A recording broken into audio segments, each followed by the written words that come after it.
Scott, what about open homes this weekend?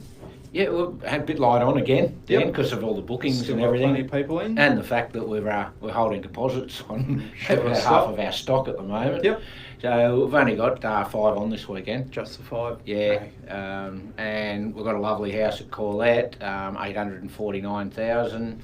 Yep. Couple of units, Little Beach, Central CBD units, and one at Anna Bay, a townhouse out there.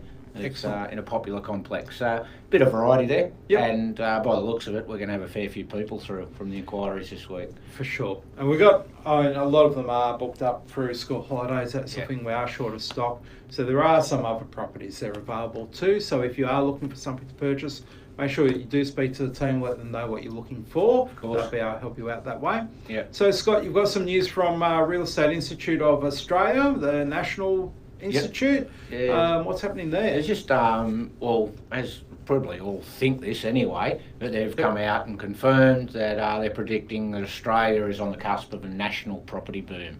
The first one for a while. Yeah, I think 2001 to 2004 was probably the last recognised national property boom. Yep.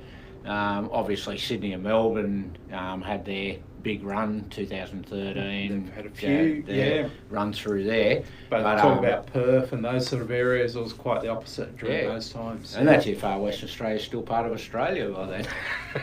Who knows? It was no, but things are looking fantastic for the property market. Yep.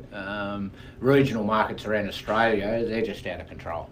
Yeah. They're going fantastic. Rental vacancy rates are at an all-time low. I think you just I didn't think we had any. You said We've actually got one. Well, it's not actually empty at the moment, but it'll be empty in the next couple of days, and it's a cheapie. Well, I think it's one or two better, $270 a week, and I think there's a queue a mile long waiting to see it next week. Yeah. So it won't be vacant for long, but the overall story is, there's nothing. It's just really available. I think I told you, people are ringing me asking me to help find a rental property. Facebook is just absolutely chock-a-block full of people saying, please find me a rental. Yep. And there's just nothing. So that all bears well for the market. It's not real good if you're looking for a rental property. It's hard. I mean, if you're looking to buy, there's limited stock, but the signs aren't there that that's going to change anytime just soon. So it is a case of, if you find something that's suitable, really look hard, find something suitable and buy it. If it's for an investment, you're going to get a tenant at the moment, no problem at all. Rental rates are bound to be rising at the moment. It's hard to tell because there's nothing available. That's right. I had a good look the other day. There's one agent in the Bay that does have stuff available, and I can only presume it's because they're slow to lease stuff. Okay. Everyone else has nothing. Yeah. And we're just inundated with good quality on paper tenants. Yeah, it's fantastic. Looking for somewhere to live, and like you say, you're on Facebook, you see messages all the time like, please help us out, 4-bedroom home needed for family, and all this sort of thing. It's everywhere. They're phoning up about sales properties, like, will they rent it out, and all this sort of thing. So that's all tied in really well to the property market, and should, in theory, lead to price rises at the end of the day. Yeah, they're saying that rental prices are on the rise and will continue to rise in this climate. Same with sale properties as well. For sure. Buyers are outnumbering listings by a big margin. And every sales agent you talk to has just said that the market's been like this for months, and the data is starting to back it up now. How it's all coming through. But I still see some news the other day, house prices to fall, and you're like, what idiot wrote that? Yeah, exactly. They obviously don't look out the window.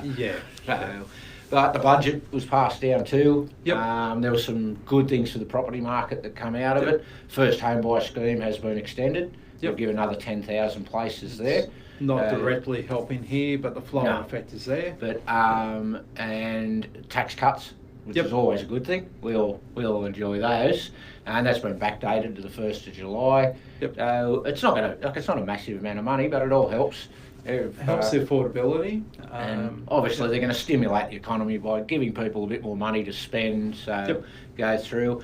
And also incentives to employ new apprentices, which is about time. It's been so long since apprentices, and there was age group too. What was that, 18 or 19 to 35, To 35, or somewhere there? Yeah, where they're going to help out. If you're outside of 35, I'm Yeah. not sure what the federal government expects you to do there, but yeah, it's certainly the always incentive there for the younger ones. Exactly. To help them out. Yeah. And last week, Barry was talking about the federal government's pushing the banks to relax some of the restrictions that they've had on lending. Yeah. So if that happens as well before too long, I mean, we haven't seen it happen yet. Yeah. There's no reason they shouldn't relax it. Certainly speed up the process. Oh, This exactly. six weeks for I know. approval is ridiculous. It is, it's crazy. And people are missing out on their dream homes. They can afford it. The banks come back saying, yes, you can afford it. Yep. And the people are like, yeah, great, we wish we had that 3 weeks ago because someone else, a cash buyer, beat us to it. That's it. So Happened to us today on a property. Yeah, cash buyer walked in and went, bang, I'll buy it today. Yep, absolutely. So another buyer misses out. Young person who'd made an offer on it missed out on the property because she's waiting for finance. Yep. It's disappointing, but that's life. And the other thing is, looks like there's going to be a big boost to the construction industry and infrastructure, which is that's great. Yeah, creates jobs, definitely. which creates spending. Yep. And that's what we need. For sure. Yeah. So that's about it for me. On top of that, like we said, next to no rental properties, we've got one about to come available. Flood of people wanting to look at it already. So particularly if you've got a 3-4 bedroom home that you're wanting to rent out, give the office a call, please. Yeah, we'd love them. We have tenants there lined up out the door for that sort of property. Exactly. Anything that's nice and livable, definitely in need of at the moment. If you'd like an appraisal on a property, either for rent or for sale, give the team a call, 49804400, comment on the Facebook page, anything that way, email us, whatever suits best. Exactly. Looking like good weekends this weekend. Weather's looking great. Few properties open for inspection, so make sure you get up to the bay, have a look around. Yep. And until next week, 4 p.m. next Thursday.